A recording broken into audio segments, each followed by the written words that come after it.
എല്ലാ ബഡ്സ് സ്കൂളുകളും 10 ബഡ്സ് സ്കൂളും, ഒരു ബഡ്സ് സ്കൂളിന് 1.5 കോടി രൂപ വരും.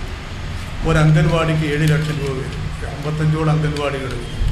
ഇവിടുത്തെ എല്ലാ ആശുപത്രികളും അതുപോലെ തന്നെ എല്ലാ സ്കൂളുകളും 4-5 കോടി രൂപയുടെയൊക്കെ സ്കൂളുകൾ ഇതിൽ വരുന്നുണ്ട്. കുടിവെള്ള പദ്ധതി, അതോടൊപ്പം തന്നെ അവിടുന്ന് ചികിത്സ കിട്ടേണ്ട അല്ലെങ്കിൽ ചികിത്സ നൽകുന്ന സെൻ്ററാണ് കാഞ്ഞങ്ങാട്, കാസർഗോഡൊക്കെ.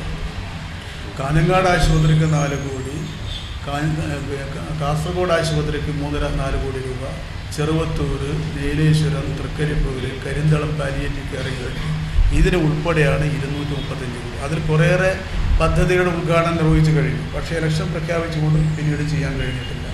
അതുകൊണ്ട് ഇതിലൊരു കാര്യം എന്താ പറഞ്ഞാൽ, ഇന്ത്യയിൽ ഒരു സംസ്ഥാനത്തും ഇത്തരമൊരു പദ്ധതി നടപ്പിലാക്കിയിട്ടില്ല.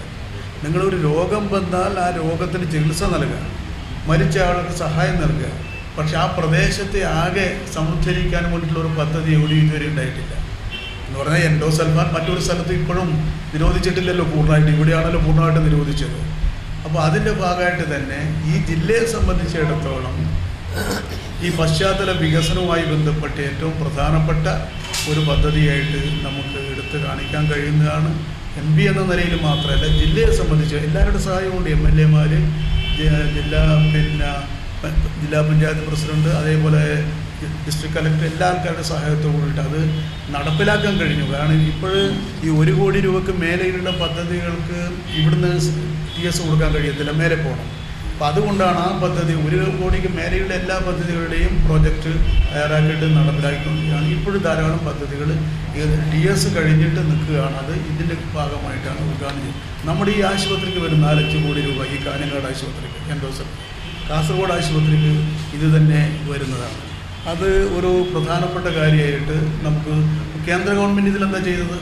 കേന്ദ്ര ഗവൺമെൻറ്റിൻ്റെ മേൽ 475 കോടി രൂപയുടെ ഒരു പദ്ധതിക്ക് വേണ്ടിയിട്ട് സംസ്ഥാന ഗവൺമെൻറ് ആവശ്യപ്പെട്ടു. പക്ഷേ ഒരു പൈസ പോലും നൽകിയില്ല.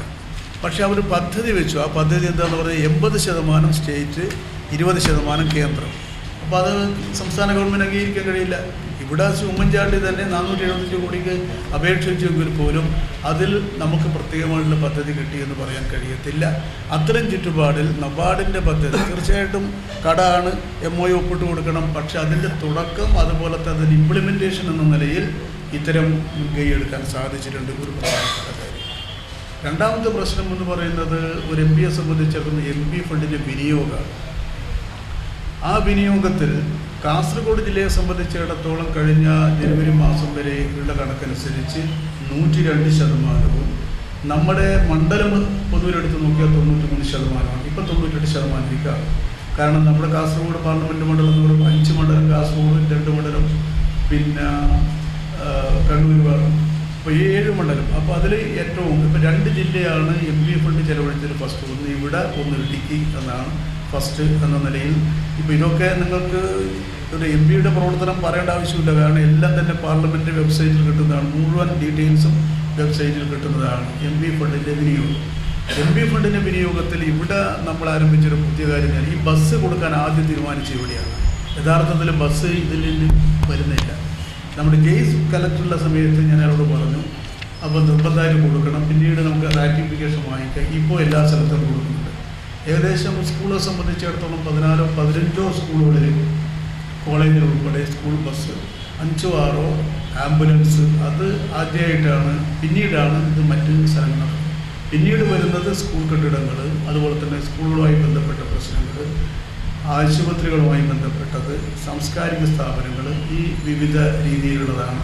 ഇപ്പോഴും പൂർത്തിയാക്കാൻ കഴിഞ്ഞിട്ടില്ല. കാരണം നമ്മുടെ ഇലക്ഷൻ ഇത് വന്നതുകൊണ്ട് പിന്നീട് മറ്റു കാര്യങ്ങൾ നമുക്ക് പൂർത്തിയാക്കാൻ കഴിഞ്ഞിട്ടില്ല. AS കൊടുത്തതിൻ്റെ വർക്കൊക്കെ നടന്നുകൊണ്ടിരിക്കുകയാണ്. അതുകൊണ്ട് MP ഫണ്ടിൻ്റെ കാര്യത്തിൽ പൂർണ്ണമായിട്ടുള്ള വിനിയോഗം നമുക്ക് നടത്താൻ വേണ്ടി കഴിയും. പലപ്പോഴും നമ്മൾ കണക്കിൽ വരില്ല ചില. കാരണം ഇവിടെ പണി പൂർത്തിയായിട്ട് ഉദ്ഘാടനം ചെയ്താൽ പോലും അവിടെ കിട്ടത്തില്ല. കാരണം അവിടെ കമ്പ്യൂട്ടറിൽ ഡൽഹിയിൽ കിട്ടണമെന്നുണ്ടെങ്കിൽ ഇവിടുന്ന് ബില്ല് പാസ്സായി എടുത്ത സർട്ടിഫിക്കറ്റ് കൊടുത്തെങ്കിൽ മാത്രമേ അവിടുന്ന് വരൂ. അന്നേരം മാത്രമേ കണക്ക് എന്ന നിലയിൽ പൂർണ്ണമാകും. പക്ഷേ ഇവിടുത്തെ സംസ്ഥാന ഗവൺമെൻറ് അംഗീകരിച്ച എക്കണോമിക് റിവ്യൂ എടുത്ത് പരിശോധിച്ച് നോക്കിയാൽ കാസർഗോഡ് ജില്ലയുടെ ചിലവ് 102%, കാസർഗോഡ് പാർലമെൻറ്റ് മണ്ഡലം 93% കാണും. പൊതുവിൽ 98%. ഇവിടെ ജയരാജനെ സൂചിപ്പിച്ചതുപോലെ മൂന്നാമത്തെ പ്രശ്നം നമ്മുടെ ജില്ലയെ സംബന്ധിച്ച് ഏറ്റവും പ്രധാനമായിട്ട് വരുന്നത്, ഇതിൻ്റെ ഡീറ്റെയിൽസൊക്കെ ഉണ്ട്, ഞാൻ അതിലേക്ക് പോയിന്റ്സ് മാത്രമേ പറയുന്നു, റെയിൽവേയാണ്. നമ്മുടെ ഏറ്റവും വലിയൊരു ബുദ്ധിമുട്ട് എന്താണെന്ന് പറഞ്ഞാൽ, ഈ 17 റെയിൽവേ സ്റ്റേഷനുള്ള ഒരേ ഒരു പാർലമെൻറ്റ് മണ്ഡലം ഇന്ത്യയിൽ കാസർഗോഡ് പാർലമെൻറ്റ് എന്ന് പറഞ്ഞാൽ മഞ്ചേശ്വരം മുതൽ കല്യാശ്ശേരി വരെയുള്ളത്. കണ്ണൂരത്തെയോ കോഴിക്കോടത്തെയോ എറണാകുളത്തെയോ തിരുവനന്തപുരത്തെയോ MP കിടന്നുറങ്ങിയാലും എല്ലാ വണ്ടിയും അവിടെ നിന്നിട്ടേ പോകും, ഒരു പ്രശ്നം ഉണ്ടാകത്തില്ല. പക്ഷേ നമ്മുടെ റെയിൽവേ സ്റ്റേഷൻ്റെ വൈപുല്യം വളരെ വലുതാണ്. അതുകൊണ്ട് തന്നെ നമുക്ക് 3 റെയിൽവേ സ്റ്റേഷനിൽ A ക്ലാസ് റെയിൽവേ സ്റ്റേഷനാക്കി മാറ്റാൻ കഴിയും. അത് പയ്യന്നൂർ, കാഞ്ഞങ്ങാട്, പിന്നെ കാസർഗോഡാണ്. ഏകദേശം എല്ലാ പ്രധാനപ്പെട്ട തീവണ്ടികളും നിൽക്കും. ബാക്കി 6 സ്റ്റേഷനുകൾ ആദർ സ്റ്റേഷനാക്കിയിട്ട് മാറ്റാൻ കഴിയും. ഇവിടെ ഈ പ്രാവശ്യം ഞാൻ ഏറ്റവും ശ്രദ്ധിച്ചത്, നമുക്ക് റെയിൽവേയെ സംബന്ധിച്ചുള്ള വിലയിരുത്തൽ പലപ്പോഴും സ്റ്റോപ്പ് മാത്രമാണ്. സ്റ്റോപ്പില്ലെങ്കിൽ പിന്നെ റെയിൽവേയിലൊന്നും നടന്നിട്ടില്ല എന്നുള്ള വിമർശനവും കാര്യങ്ങളുമാണ് വരിക. പക്ഷേ ഏറ്റവും പ്രധാനപ്പെട്ട കാര്യം റെയിൽവേയുടെ പശ്ചാത്തല സൗകര്യ വികസനം. ഇപ്പോൾ പഴയ കാസർഗോഡ് റെയിൽവേ സ്റ്റേഷനാണോ ഇന്നുള്ളത്, പഴയ കാഞ്ഞങ്ങാട് റെയിൽവേ സ്റ്റേഷനാണോ ഇന്നുള്ളത്? ഈ 15 റെയിൽവേ സ്റ്റേഷനായിട്ട് 35 കോടി രൂപയുടെ വർക്ക് ഇപ്പം നടന്നുകൊണ്ടിരിക്കുകയാണ്. 3 മേൽപ്പാലങ്ങളുടെ പണി 2 പൂർണ്ണമായിട്ടും പൂർത്തിയായി, 1 പൂർത്തിയാകുന്ന ഘട്ടത്തിലാണ്. പയ്യന്നൂർ, അതുപോലെ തന്നെ ചെറുവത്തൂർ, അതുപോലെ തന്നെ പടന്നക്കാട് മാർച്ചിൽ പൂർത്തിയായി. 100 കോടി രൂപയാണ്, 100 കോടിയിലേറെയാണ് ഇതിൻ്റെ ഇൻവെസ്റ്റ്മെൻറ്റ് പിന്നെ വരുന്നത്. ഇവിടെ സ്വാഭാവികമായിട്ടും വരാൻ ഉള്ള ഒരു സംശയം, അതിപ്പോൾ തന്നെ ഞാൻ പറയാം. കാരണം പള്ളിക്കര ROB വന്നിട്ടില്ല എന്നുള്ളത് അത് സംബന്ധിച്ചുള്ള വിമർശനം ശരിയാണ്. കാരണം എന്താണെന്ന് പറഞ്ഞാൽ, NH-ലുള്ള റെയിൽവേ ഓവർ ബ്രിഡ്ജ് അവർ 2500-3000 കോടി രൂപ ടെൻഡർ ചെയ്ത് അതിൽ ഉൾപ്പെടുന്നതാണ്. അതുകൊണ്ട് തന്നെ ഈ അലൈൻമെൻറ്റ് പൂർത്തിയായെങ്കിൽ മാത്രമേ അവർക്ക് ഇതെടുക്കാൻ വേണ്ടി കഴിയൂ. അതിൻ്റെ കത്തിൻ്റെ കോപ്പിയുണ്ട്, ഞാൻ തരാം. NH-ൻ്റെ കത്തുണ്ട്, ഞാനത് പല പ്രാവശ്യം എഴുതുകയാണ്. അപ്പോൾ എന്തുകൊണ്ട് ഇത് നടപ്പിലാക്കാൻ കഴിയുന്നത്? NH-ൻ്റെ 4 ലൈൻ വരുന്ന സമയത്ത് റെയിൽവേൻ്റെ പ്രധാനപ്പെട്ട ഭാഗമുണ്ടല്ലോ, റെയിൽവേക്കാർ നിർമ്മിക്കേണ്ട ഒരു ഭാഗമുണ്ട്, ബാക്കിയൊക്കെ പ്രൈവറ്റാണ്.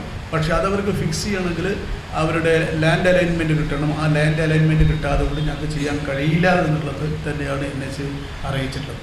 ഇതുകൂടാതെ ഇപ്പോൾ മഞ്ചേശ്വരം, അതേപോലെ തന്നെ ഇവിടെ മൈച്ച സബ്വേ, അതേപോലെ തന്നെയാണ് ചാത്തൻകൈ, ഇതൊക്കെ പുതുതായിട്ട് നമുക്ക് പഠിച്ചാൽ ഉൾക്കൊള്ളിക്കാൻ കഴിയും. ഇതിലേറ്റവും പ്രധാനപ്പെട്ട ഒരു കാര്യം റെയിൽവേയെ സംബന്ധിച്ചിടത്തോളം നമ്മുടെ കാഞ്ഞങ്ങാട്, പാണത്തൂർ, കണിയൂർ റെയിൽവേ ലൈൻ തന്നെയാണ്. കാഞ്ഞങ്ങാട് പാണത്തൂർ റെയിൽവേ ലൈൻ എന്നുള്ളത് അതിൻ്റെ സർവേ പൂർത്തിയായി റെയിൽവേ അംഗീകരിച്ച് പ്ലാനിംഗ് കമ്മീഷൻ്റെ അപ്രൈസലിൽ കൊടുത്ത 2.6 ആണ് അതിൻ്റെ CS ratio cost benefit ratio അതായിട്ടാണ് വരിക. പക്ഷേ നമ്മുടെ ഒരു പ്രയാസം എന്താണെന്ന് പറഞ്ഞാൽ, പാണത്തൂർ ടു കണിയൂർ അത് കർണാടകത്തിലാണ്. കർണാടകത്തിലത് അവർ അംഗീകരിക്കേണ്ടതുണ്ട്. അതിനേക്കാളും പ്രശ്നം ഫോറസ്റ്റാണ്. അപ്പോൾ കഴിഞ്ഞ പ്രാവശ്യം പഴയ മുഖ്യമന്ത്രി BJP ആയിരുന്നു, ഇപ്പോഴും കോൺഗ്രസ് ആണ്. 2 പേരെയും ഞാൻ കണ്ടു. ഈ പ്രാവശ്യം വീരപ്പൻ വലിയെയും മറ്റേ മന്ത്രിയെയും മുഖ്യമന്ത്രിയെയും കണ്ടു. അവരുടെ കത്തിൻ്റെ കോപ്പിയുണ്ട്. അപ്പോൾ അവർ ചെയ്യാൻ വേണ്ടി, പക്ഷേ ഈ ഒരു തടസ്സമുള്ളത് കൊണ്ടാണ് നമുക്കത് പൂർത്തിയാക്കാൻ കഴിയാത്ത. ഇൻ്റർ സ്റ്റേറ്റ് റെയിൽവേ അന്ന് നമുക്കിത് കഴിഞ്ഞത് ഇടതുപക്ഷ ഗവൺമെൻറ് അതിന് പ്രത്യേകമുള്ള അണ്ടർടേക്കിംഗ് കൊടുത്തു. എല്ലാ പഞ്ചായത്തുകളും നമ്മൾ പോയിട്ട് യോഗം നടത്തിയിരുന്നു, കാരണം തടസ്സമില്ലാതിരിക്കാൻ വേണ്ടി. സർവേക്കാർ പറഞ്ഞു ഇവിടെ മാത്രമാണ് സർവേക്ക് വരുന്ന സമയത്ത് തടസ്സമില്ലാതിരുന്നത്, ഇവിടുന്ന് ഭക്ഷണവും കാര്യവും കിട്ടും, ബാക്കി എല്ലാ സ്ഥലത്തും വടി ഞങ്ങൾ ഓടിക്കലാണ്, കാരണം സ്ഥലം പോയേക്കുമെന്നുള്ളതുകൊണ്ട്. അപ്പോൾ നമുക്കത് സഹകരിക്കാൻ കഴിഞ്ഞു. ഈ ഒരു സ്ഥിതി വെച്ചുകൊണ്ടാണ് റെയിൽവേയുമായി ബന്ധപ്പെട്ടുള്ള റിസർവേഷൻ്റെ പ്രശ്നവും കൗണ്ടറിൻ്റെ പ്രശ്നവും ഒരു പ്രധാനപ്പെട്ടതാണ്.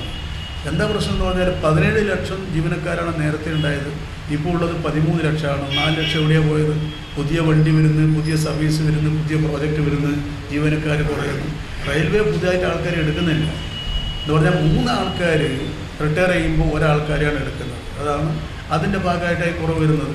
അതുകൊണ്ട് തന്നെ നമ്മളിപ്പോൾ കാസർഗോഡ് റിസപ്ഷൻ കൗണ്ടർ നമ്മൾ എഴുതിയിട്ട് കൊണ്ടുവന്നത് തന്നെയാണ്, കാഞ്ഞങ്ങാട് കൊണ്ടുവന്നത് തന്നെയാണ്, പക്ഷേ ആളില്ല. കാശ് കൊടുത്തത് പ്രധാനപ്പെട്ട ഒരു പ്രശ്നമാണ് നിങ്ങൾക്ക് എടുക്കുന്നത്. കാരണം പിന്നെ പുതിയ കൗണ്ടർ വേണമെന്നുള്ളത്. കൗണ്ടർ തുറക്കാൻ ആളുണ്ട്, തയ്യാറാണ്, പക്ഷേ ജീവനക്കാർ ഇന്നുള്ള ആൾക്കാരെ കൊണ്ട് തന്നെ ചെയ്യിക്കും. അതിന് ജീവനക്കാർ സ്വാഭാവികമായിട്ടും തയ്യാറാവില്ല. അതിൻ്റെ ഒരു പ്രശ്നം സ്വാഭാവികമായിട്ടും വരുന്നുണ്ട്. നമ്മുടെ വിദ്യാഭ്യാസ രംഗത്തെ സംബന്ധിച്ചിടത്തോളം സെൻട്രൽ യൂണിവേഴ്സിറ്റി, അതിൽ ഞങ്ങൾക്ക് അഭിമാനമുണ്ട്. കാരണം LDF ഗവൺമെൻറ്റുള്ള സമയത്തായിരുന്നു സെൻട്രൽ യൂണിവേഴ്സിറ്റി വന്നത്. പാർലമെൻറ്റിൽ 14 യൂണിവേഴ്സിറ്റിയുടെ ബില്ല് അന്ന് ഒരു ബില്ല് പാസ്സാക്കണം സെൻട്രൽ യൂണിവേഴ്സിറ്റിക്ക് പ്രത്യേകമായിട്ട്. ആ ബില്ല് പാസ്സാക്കുമ്പോൾ അന്ന് VS-ൻ്റെ ഗവൺമെൻറ് ഇവിടെ ഒന്ന് വേണമെന്ന് പറഞ്ഞു. അതനുസരിച്ച് അത് പിന്നെ കേരളത്തിൽ അംഗീകരിച്ചു, കാസർഗോഡല്ല. പക്ഷേ ജയരാജൻ ഉൾപ്പെടെയുള്ള കമ്മിറ്റി ചേർന്നുകൊണ്ട് അത് കാസർഗോഡ് ജില്ലയിലാകണമെന്ന് പറഞ്ഞു. അങ്ങനെയാണ് സെൻട്രൽ യൂണിവേഴ്സിറ്റി ഇവിടെ വന്നത്. അതിൻ്റെ ഭാഗമായിട്ട് ഇവിടുത്തെ മെഡിക്കൽ കോളേജ് എടുത്ത് കൊണ്ടുപോകാൻ വേണ്ടി ശ്രമം നടത്തി. അത് നമ്മൾ എല്ലാ ആൾക്കാരും ചേർന്നുകൊണ്ട് തടയുന്ന സ്ഥിതിയും കാര്യങ്ങളും വന്നു. അതിൻ്റെ ഭാഗമായിട്ട് തന്നെ സെൻട്രൽ യൂണിവേഴ്സിറ്റി പരിമിതി എന്നുണ്ടെങ്കിൽ പോലും വിദ്യാഭ്യാസ രംഗത്ത് അതിൻ്റെ ആകെ പ്രവർത്തനം വരുന്ന സമയത്ത് നല്ല രീതിയിലുള്ള മാറ്റങ്ങളും കാര്യങ്ങളും. വ്യാവസായിക രംഗത്തെ സംബന്ധിച്ച് ഇപ്പോൾ HALൻ്റെ ഒരു ഡിഫൻസ് യൂണിറ്റ്, ആ ഡിഫൻസ് യൂണിറ്റ് വരുന്നുള്ള ഒരു പ്രധാനപ്പെട്ട കാരണം കരീം മന്ത്രിയായിരിക്കുന്ന സമയത്ത് ആവശ്യമായിട്ടുള്ള സ്ഥലം കൊടുക്കാൻ വേണ്ടി തയ്യാറാണെന്ന് പറഞ്ഞുകൊണ്ട് കരീമും ഞങ്ങളും ചേർന്നുകൊണ്ട് ശ്രീ ആൻ്റണിക്ക് നൽകിയ നിവേദനമാണ്. ആൻ്റണി അതിൽ അനുകൂലമായിട്ടുള്ള സമീപനമാണ് സ്വീകരിച്ചത്. ആ ഡിഫൻസ് യൂണിറ്റ് സ്ഥാപിക്കുന്ന സമയത്ത് പറഞ്ഞു കാസർഗോഡ് ജില്ലയുടെ മറ്റു ഭാഗങ്ങളിൽ സബ്സിഡിയറി യൂണിറ്റ് വരുമെന്നുള്ളതെന്ന് പറഞ്ഞു. അത് നടപ്പിലാക്കേണ്ടതായിട്ടുണ്ട്. കെല്ലും ബെല്ലും BHEലും ചേർന്നുള്ള ജോയിൻറ്റ് വെഞ്ചർ, അതും ഈ ഗവൺമെൻറ് വന്ന സമയത്താണ് ഉണ്ടായത്. ഇപ്പം നിങ്ങൾ ഓർക്കുന്നുണ്ടോ, അതിനൊരു സമരം വന്നു. ആ സമരം എന്ന് പറഞ്ഞാൽ പുതുതായിട്ടുള്ള ഇൻവെസ്റ്റ്മെൻറ്റ് തീരെ വന്നിട്ടില്ല. ആ ഇൻവെസ്റ്റ്മെൻറ്റ് കൂടുതൽ കിട്ടണമെന്ന് പറഞ്ഞിട്ടുള്ള സമരവും കാര്യങ്ങളാണ് വന്നത്. അതിൻ്റെ ഭാഗമായിട്ട് തന്നെ പറഞ്ഞു. ഈ കാസർഗോഡിൻ്റെ മറ്റൊരു വലിയ വേദനയാണ് ഈ അടക്ക കൃഷിക്കാർ. അടക്ക കൃഷിക്കാർ മുമ്പ് യഥാർത്ഥത്തിൽ അത് വില വളരെ കുറഞ്ഞ സമയത്ത് നമ്മളെ വിഷയം എടുത്തു, നമ്മുടെ കർഷക സംഘം എടുത്തു, ഇവിടുന്ന് കൃഷിക്കാർ വന്നു, BJPയുടെയും കോൺഗ്രസിൻ്റെയും കൃഷിക്കാർ വന്നു അവിടെ പാർലമെൻറ്റിൽ. അന്ന് അവർ കണ്ടു ഒരു കാര്യം ചെയ്തു, കാരണം ഒരു പോർട്ടൽ കൂടി മാത്രമേ അടക്ക ഇറക്കുമതി ചെയ്യാൻ വേണ്ടി പറ്റുള്ളൂ. അതുപോലെ തന്നെ അതിൻ്റെ ഇമ്പോർട്ട് ടാക്സ് 35 നിന്ന് 100% വർദ്ധിപ്പിച്ചു. അതുകൊണ്ട് അടക്കയെ സംബന്ധിച്ചുള്ള ഒരു വിലയിൽ മാറ്റം വന്നു. അപ്പോഴാണ് പുതിയ പ്രശ്നം വന്നത്. ഏത് അടക്ക ക്യാൻസർസാണ് സൃഷ്ടിക്കുമെന്ന് പറഞ്ഞിട്ടുള്ള ഈ ആരോഗ്യ മന്ത്രാലയത്തിൻ്റെ സത്യവാങ്മൂലം. അത് കുറേ കുഴപ്പമുണ്ടാക്കി. ഈ വിഷയവും ഇതേപോലെ തന്നെ പാർലമെൻറ്റിൽ എടുക്കാനും കർഷക സംഘം എടുത്തു, ഞങ്ങളെടുത്തു, പൊതുവിലെ എല്ലാ ആൾക്കാരും എടുത്തു. അപ്പോൾ അത് അടക്ക 6 സംസ്ഥാനങ്ങളെ സംബന്ധിച്ച് കൃഷി ചെയ്യുന്നതാണ്. കർണാടകം കഴിഞ്ഞാൽ ഏറ്റവും അധികം വരുന്നത് കേരളമാണ് അടക്ക കൃഷിയെ സംബന്ധിച്ചിടത്തോളം. അതിൽ പ്രത്യേകിച്ച് കാസർഗോഡ്, അതേപോലെ തന്നെ കാസർഗോഡ് മഞ്ചേശ്വരം മേഖലയാണ് ഇത് സംബന്ധിച്ചുള്ള ഈ വിഷയങ്ങൾ ഇതേപോലെ തന്നെ പ്രധാനപ്പെട്ടത്.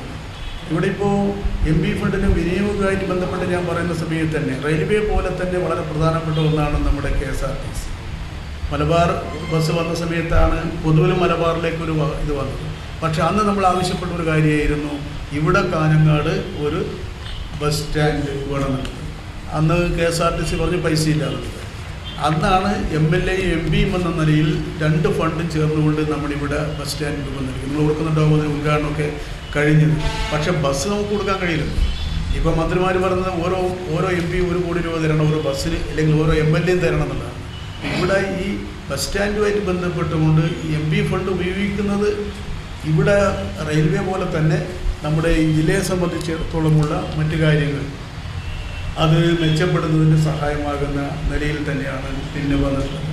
കാർഷിക രംഗത്ത് ഒരു വലിയ ഇടപെടൽ നമുക്ക് നടത്താൻ കഴിഞ്ഞത് മുമ്പ് ഈ വലിയ വരൾച്ചയും വെള്ളപ്പൊക്കമുള്ള സമയത്താണ് നമ്മുടെ വിദർഭ പാക്കേജ് 80,000 കോടി രൂപയുടെ പ്രഖ്യാപിച്ചത്. അന്ന് യഥാർത്ഥത്തിൽ കാസർഗോഡ് ജില്ല അതിലില്ല, കാസർഗോഡ് ജില്ലയിൽ ഉൾപ്പെടുത്തിയിട്ടില്ല. ശരത് പവാറിന് നേരിട്ട് വരികയും നമ്മൾ നിവേദനം കൊടുക്കുന്നതിന് ഭാഗമായിട്ട് അതിൽ ഉൾപ്പെടുത്താൻ വേണ്ടി കഴിഞ്ഞുവെന്ന് മാത്രമല്ല, ഈ കാസർഗോഡ് ജില്ലയിലെ കൃഷിക്കാർക്ക് 100 കോടിയോളം രൂപ ഇതിൻ്റെ ഭാഗമായിട്ട് നേട്ടങ്ങൾ എന്ന നിലയിൽ വന്നതായിട്ട് നമുക്ക് കാണാൻ വേണ്ടി കഴിയും. കാർഷിക മേഖലയെ സംബന്ധിച്ച് MP ഫണ്ടിൻ്റെ ഭാഗമായിട്ടുള്ള ഈ പശ്ചാത്തല സൗകര്യ വികസനം, അതിൽ ആശുപത്രി പ്രധാനപ്പെട്ടതാണ്, ശുദ്ധജലം പ്രധാനപ്പെട്ടതാണ്, അതേപോലെ തന്നെ കുട്ടികളെ സംബന്ധിച്ചിടത്തോളം മറ്റ് സൗകര്യങ്ങൾ പ്രധാനപ്പെട്ടതാണ്.